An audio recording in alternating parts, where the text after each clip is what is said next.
Online delivery गर्नुको लागि पहिला यो सेतोवाला एप्स माथिको डाउनलोड गरिन्छ, त्यसपछि फर्म फिलअप गरेपछि रातो एप्स हुन्छ। अनि त्यसपछि यहाँ हेर्नुहोस् आफ्नो डिटेल भर्ने, सेल्फीहरू हाल्ने यहाँ होइन, यसरी सेल्फीहरू हाल्ने।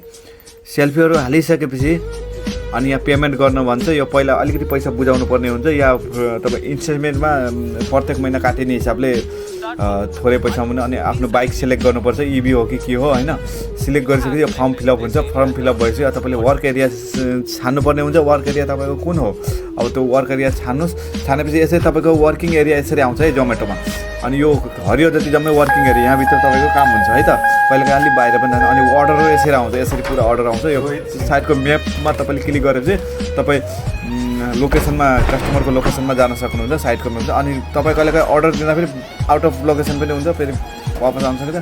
अनि पैसा विथड्र गर्न सकिन्छ। तपाईँलाई चाहिएको बेला 200 300 जति पनि 2-3 दिनमा तपाईँको पैसा विथड्र सिस्टम हुन्छ। तपाईँ एक हप्ता कुर्नु पनि पर्दैन। हप्तावारीको इन्कम यसरी देखाइन्छ। ल हेर्नुहोस्। अनि कहिलेकाहीँ क्यास अन डेलिभरीमा यसरी देखाउनुपर्छ। यसरी आउँछ, बारकोड आउँछ। बारकोडमा तपाईँले कस्टमरलाई पे गर्न लगाउने। अनि कलेक्ट क्यास तल टिक गऱ्यो भने तपाईँले क्यास पैसा दिएछ भने तल टिक गरेर अनि पैसा लिन पनि सक्नुहुन्छ। यसरी नै हुन्छ। यसरी पैसा रिसिभ भएपछि रिसिभ भनेर आउँछ होइन।